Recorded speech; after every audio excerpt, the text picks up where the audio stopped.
you can't do anything about the problems of working Americans if you don't understand what those problems are, how they came into being, and how they might be addressed. Our next guest has been doing great work on the issue of labor economics for quite a long time. We've talked to her before. Heidi Shierholz is senior economist and director of policy at EPI, at the Economic Policy Institute. And she leads their policy team there. They do a lot of work on labor. They have a new report out on the $15 minimum wage. And they've also gotten a little attention recently for something called the skills gap. So without further ado, Heidi Shierholz, thanks for coming on the program. It's my pleasure. Thanks for having me. Oh, it's our pleasure.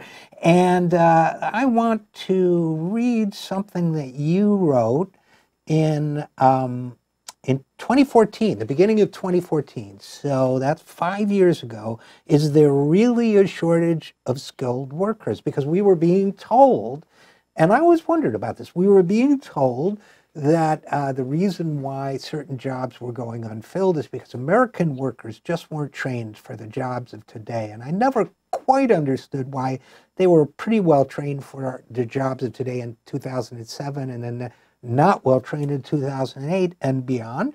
But your piece basically challenged that notion that there was a shortage of skilled workers. Lo and behold, a good piece in the Washington Post the other day in the Wonk blog, Matt O'Brien, the skills gap is fixed because there was no skills gap.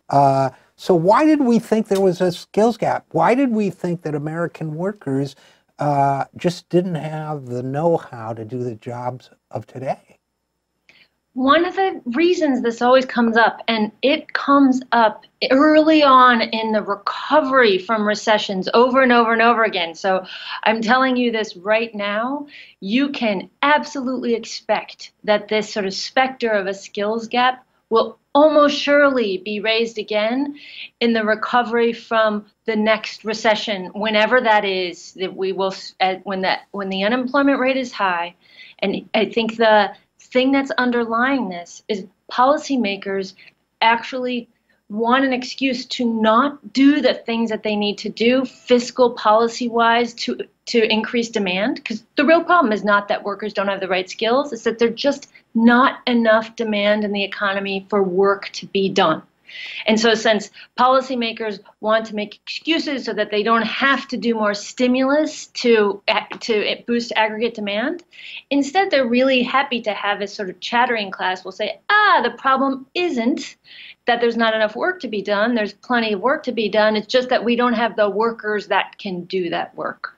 So it really is a lot of the sort of chattering classes in Washington in either explicit or I think usually implicit cahoots with policymakers that don't want to actually do the things that are needed to be done to increase demand in the economy, which is essentially spend more money, do more stimulus. And so we saw this incredibly early on in the recovery from the Great Recession. I mean, we had the worst recession that we'd seen in 3 generations. And it did not take that long for people to start saying, our high unemployment rate, because the unemployment rate stayed very high for very long following that recession.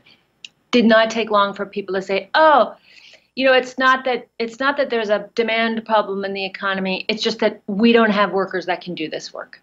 See, one of the things that's I understand exactly what you're saying. It relieves people of the responsibility to do something they don't want to do, and I find the traction that this always gets among those chattering classes, among, you might call them the elites, media and business, as well as politics and policy. One of the things I find really pernicious about it, Heidi Shierholz, is that it's stigmatizing the people who are actually paying the price for the inaction. It's almost as if saying, well, you guys just didn't take the trouble to educate yourselves for the kinds of jobs we need now. It's shifting the blame away from the people who should really be taking responsibility for this situation. And sure, maybe they'll throw a few dollars to a training program through community colleges, but it won't reach that many workers. It won't address the root problem. And it seems to me that whether intentionally or not, it's a deeply cynical rhetorical ploy. I couldn't agree more. That is absolutely the case, that this is about, you said it, it's about shifting the blame from where it really is for our macroeconomy managers. We have the Fed managing monetary policy. We have Congress managing fiscal policy. They should be stepping in and doing their jobs when there's not enough demand for work to be done. They should be stepping in and creating that stimulus. And instead, there's this real desire to just kind of shift the blame and say it's workers who exactly like you said, they just haven't done what they need to do to get the training for the modern economy. And we have seen that same kind of thing over and over and over again. Now we know for sure that that line was absolutely wrong, because it's not the case that there weren't workers to do the work. Once demand started increasing, we have workers filling those jobs like crazy. Now we have a sub 4% unemployment rate. So we know they were wrong this time. We know they were wrong last time. We know they were wrong the time before that.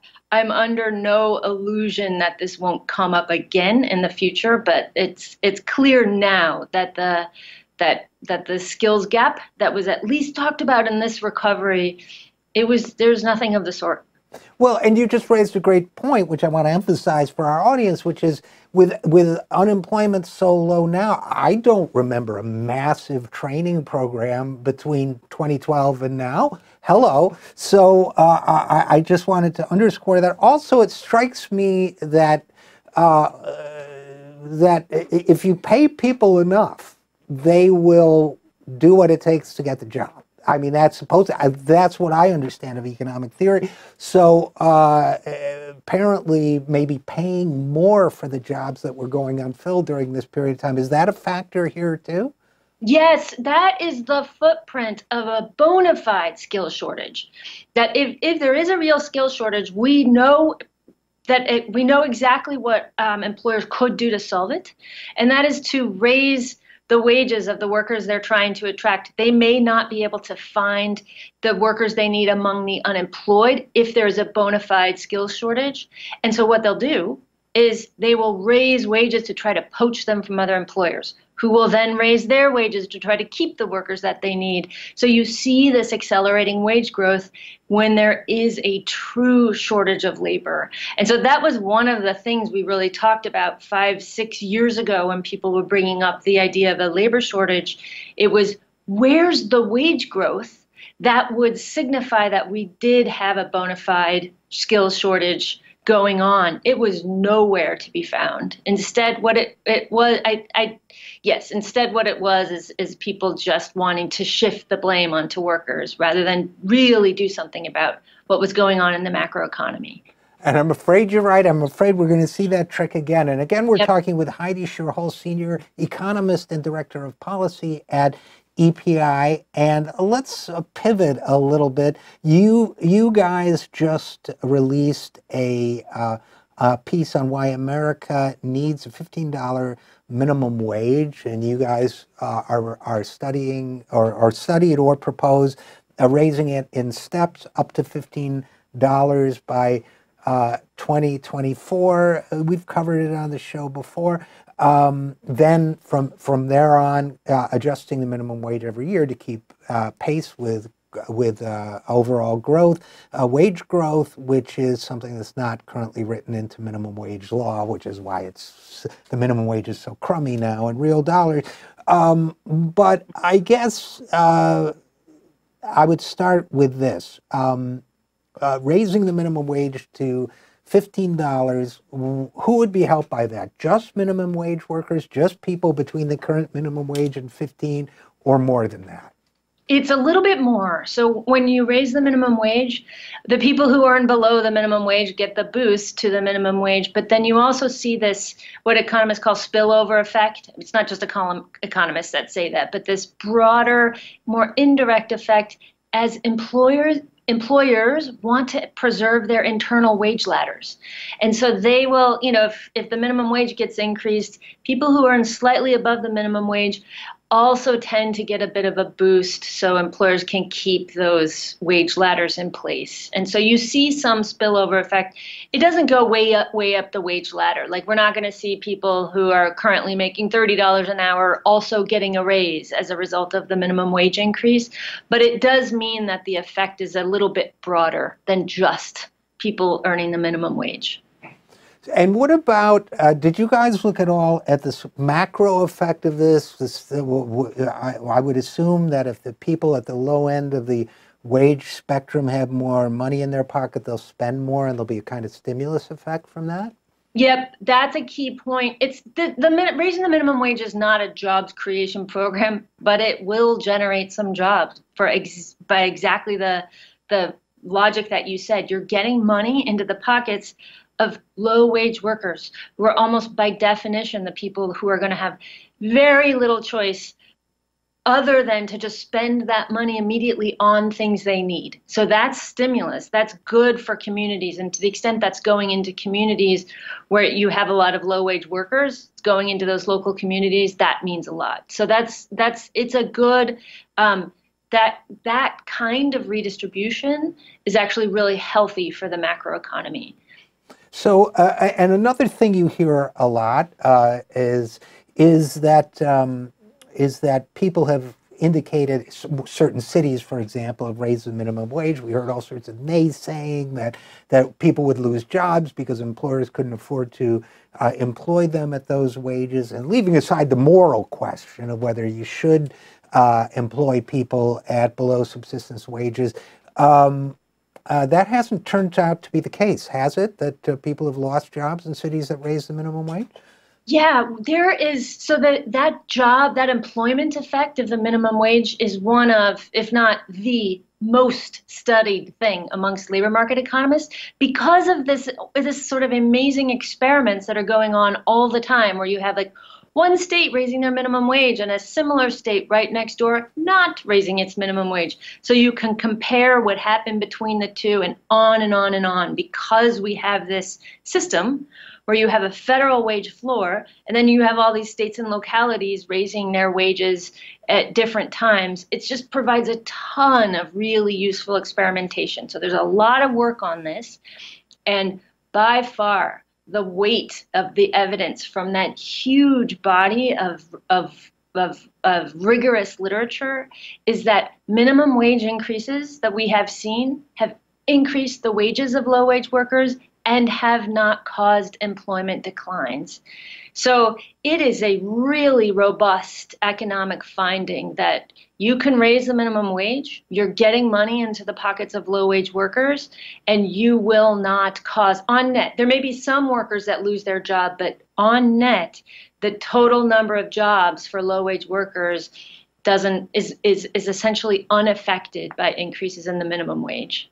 And that's, of course, in the states that raise the minimum wage. The other states next door are the control group. They got the placebo, and they should be getting ready to leave the control group and join the group that's getting the medicine.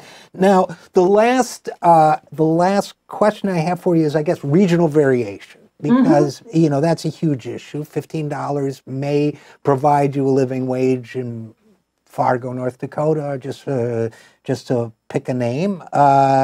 Fargo's in North Dakota, right? Or is it South Dakota? You got it. Yeah. Yeah. Okay. And but New York City, maybe parts of Los Angeles, you know, other San Francisco for sure.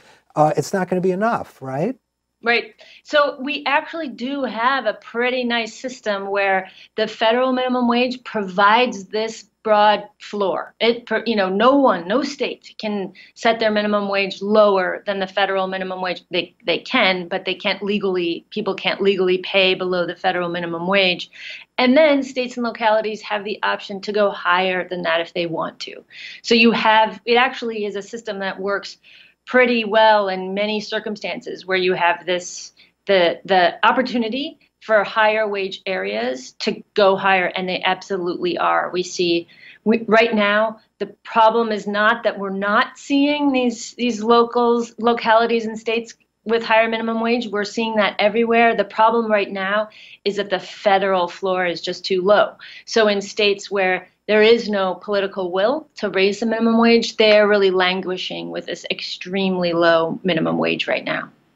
That's thanks for that. That's a great explanation. And unfortunately, we're going to have to leave it there. I have a lot more I wanted to ask you, but we'll just have to defer it to another time. Heidi Shierholz of the Economic Policy Institute, thanks for your great work in this area, you and the whole team, and thanks for coming on the program. Thanks. It was my pleasure.